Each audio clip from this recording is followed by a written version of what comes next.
Welcome into NBA Now by Chat Sports. I'm your host, Chase Senior. Coming your way on today's show, going to take a look at ESPN's full first-round latest NBA mock draft and get you caught up on the latest NBA draft rumors. And that's where we start. Jabari Smith, in my opinion, is a number one player in the 2021 NBA draft class for a couple of reasons. He has the athleticism that translates to the NBA level. He shot more than 40% from distance last year with Auburn. He can get anywhere on the floor to get his shot off, and he is a three-level scorer.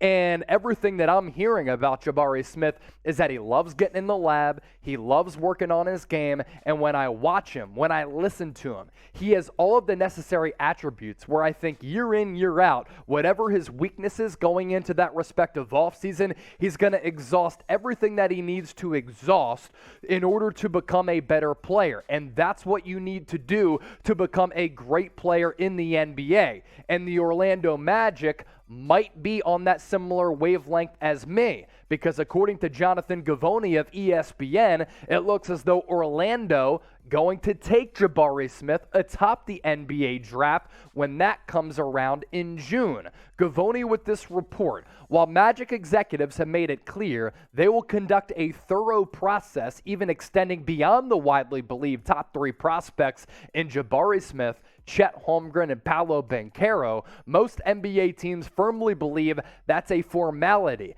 and that Smith is all but assured to become the top pick in the NBA draft. And for me, it's easy to see why.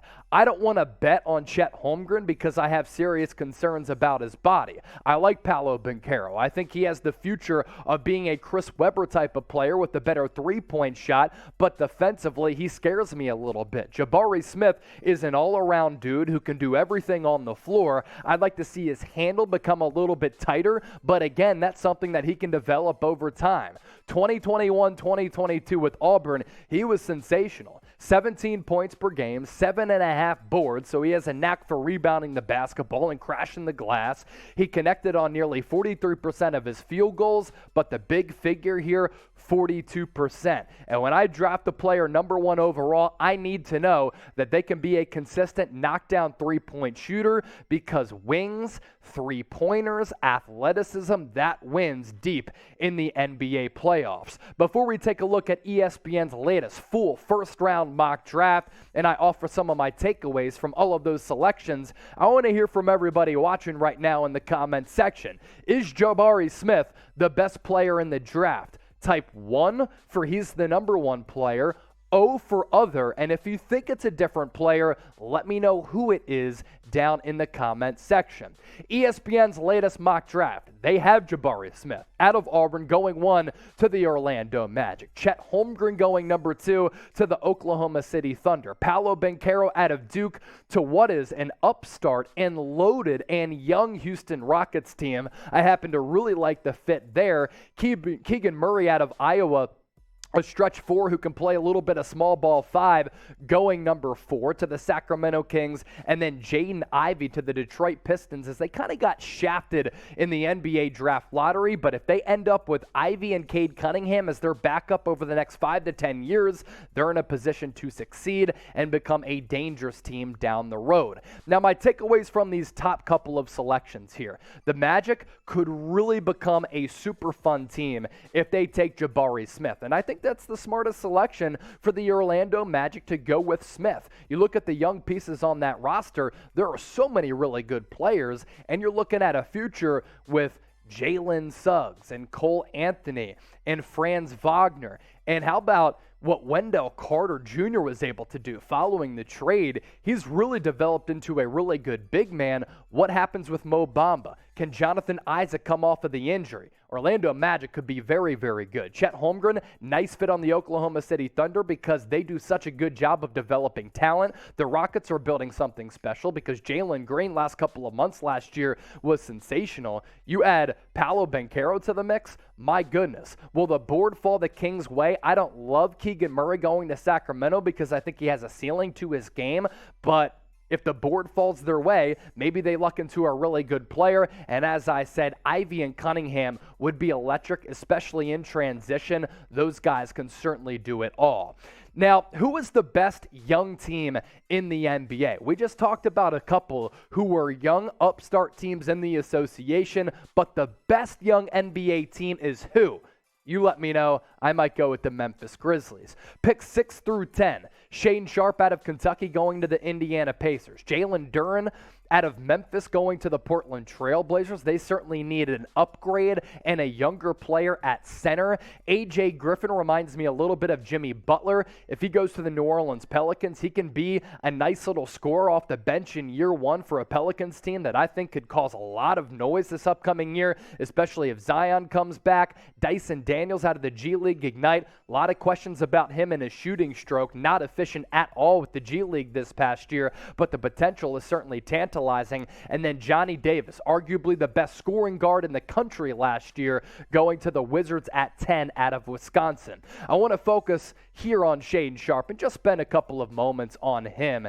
Didn't play at Kentucky last year, and because of that, there is no college tape on Shaedon Sharpe. But during the NBA Draft Combine, he was able to display his athleticism and his quickness, and he has the scoring ability of a Bradley Beal and a similar game of a Beal or a Jalen Green. This guy can certainly score on all three levels and has a fascinating kind of history, right? Going into his final year in high school, he was about 6'3", 6'4", was unranked. He blossoms up to 6'6" and becomes the number one overall player in that high school class. But then he doesn't play at all for Kentucky, and we don't know what this guy can do at an elite level of competition. But there is the potential that Shaedon Sharpe, in my opinion, becomes the best player in the draft because his scoring upside is certainly there, and that is a quality that translates to the NBA level. ESPN on Sharpe saying this: Sharpe is oozing with talent, possessing elite physical tools with his exceptional frame, length, and explosiveness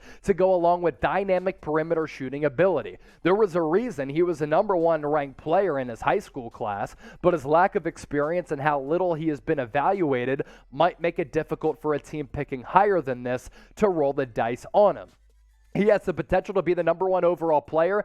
He's a little bit too much of a risk, though, to go atop this draft. Do you think down the road, though, with a little bit of development, with a little bit of time and tinkering, that Sharpe can be an all-star? I'm fielding your answers in the comment section right now. Give me a Y for yes or an N for no. 11 through 15. New York Knicks have to be thrilled at the thought of potentially getting Benedict Mathurin, who I think can be a top 5 player in this draft class out of Arizona. Ousmane Dieng, he played with the New Zealand Breakers. He's from France. This guy has all of the length and size that will remind you of Brandon Ingram, but his shooting splits this past year were not good at all. Has to become more consistent. Mark Williams, a center out of Duke, going to the Charlotte Hornets. They certainly need some additions in that front court alongside LaMelo Ball. Malachi Branham out of Ohio State going to the Cleveland Cavaliers, another one of those intriguing young teams in the NBA at number 14.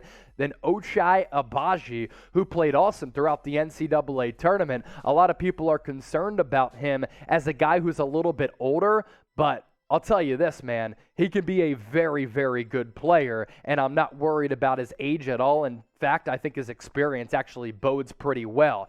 Knicks fans, you should be elated if Benedict Mathurin is able to fall your way. This guy is lightning quick going sideline to sideline and baseline to baseline. He has a pretty smooth shot that I think is going to develop over time. I'd like to see his handle become a little bit better because sometimes he gets sloppy with it, but you look at what he did last year with Arizona, he was awesome, and he was a human highlight reel. He threw down some highlight reel-worthy dunks that make you say, oh my goodness, this guy has pogo sticks for legs. 17.5 points per game with the Wildcats last year, 5.5 boards. He shot about 45% from the floor with volume and 37%. Pretty comfortable off the catch and shoot. Would like to see him get a little bit better shooting the threes off the dribble.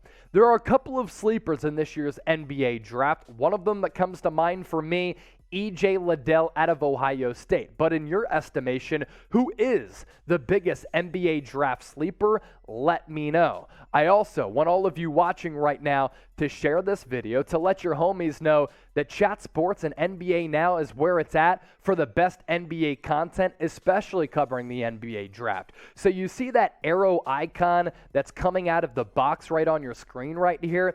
That's the share button. I want you to hit that, select the Twitter icon so that you can tweet this video out, tag me at Chase_Senior, use the hashtag NBA Draft, say whatever you want. If you have a hot take, you have a question, no matter what you do, use the hashtag NBA Draft and tag me at Chase_Senior. You do that, and I'll get back to you on Twitter, and you'll be able to let your friends know that we're breaking it down, talking hoops right here on NBA Now.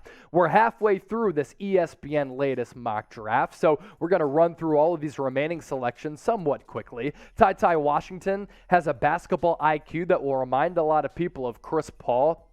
As a prototypical point guard, this kid has a lot of potential. He goes to the Atlanta Hawks to continue to bolster their depth. Tari Eason out of LSU to the Houston Rockets at number 17 as they continue to add a lot of really good players to their roster. Jeremy Sohan has shades of Ben Simmons for me because from the high post, from the low post, this guy is an excellent passer and has awesome size. Just needs to become a better and more consistent three-point shooter. At least he attempts them. Ben Simmons would never. Nikola Jovic out of Mega going to the Minnesota Timberwolves at number 19, and then Kennedy Chandler out of Tennessee going to the Spurs at number 20. I want to focus here on Jovic, man. This guy is a fun evaluation and a fun player to watch. Excellent size at 6'10", playing in some really small gyms overseas. He's long and athletic, really good feel for the game, which you can't always teach. Pretty solid shooting stroke that I think could translate to him being a solid three-point shooter at the NBA level, and he can hit contested shots. That's another thing that I look for in some of these NBA draft prospects. If you can't hit contested shots, you're not going to get a lot of buckets at that NBA level.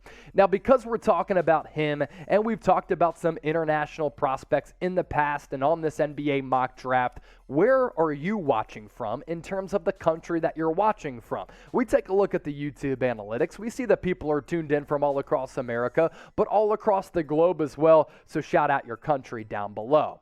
Picks 21 through 25. Marion Beauchamp out of the Ignite going to the Denver Nuggets at number 21. Blake Wesley is a really exciting player out of Notre Dame going to Memphis. I'm glad that he decided to opt into the NBA draft because I think he could be a steal and some really good value at number 22. Walker Kessler, great rim protector, has a knack for blocking a lot of shots, has extraordinary size, and that's something that the Brooklyn Nets really need because the future of Nicholas Claxton is somewhat in question. I talked about E.J. Liddell being my favorite sleeper in this draft class. If he goes to a team like the Milwaukee Bucks, I think he'll be able to contribute year one. The fact that he went back to Ohio State for his third year and really got better all across the board tells you everything that you need to know. Kendall Brown out of Baylor going 25 to the San Antonio Spurs as they have a couple of first-round selections in this draft. Jaden Hardy out of the Ignite going to the Dallas Mavericks. A couple of mocks do have Hardy going to Dallas, and I'd like to see them get another playmaking guard to really help spell that bench unit a little bit. Trevor Keels out of Duke going to Miami at number 27. Christian Brown out of Kansas, the defending national champions, going to the Warriors. I love that pick. Immediately, he's going to be able to play defense. He already has that corner three, and given that the Warriors are a player development factory, I think Brown could become a very good winning player over time. Bryce McGowan's out of Nebraska going to the Grizzlies at number 29 as they pick up another intriguing young player. And rounding out this mock draft, it's Caleb Houston, forward out of Michigan, going to Oklahoma City Thunder as Sam Presti is armed with his war chest of picks. NBA draft is coming your way in June. We'll have your best NBA draft coverage right here at Chat Sports. So if you're pumped up for the NBA draft, hit that thumbs up icon, like the video, and thank you so much for making today's show a part of your day.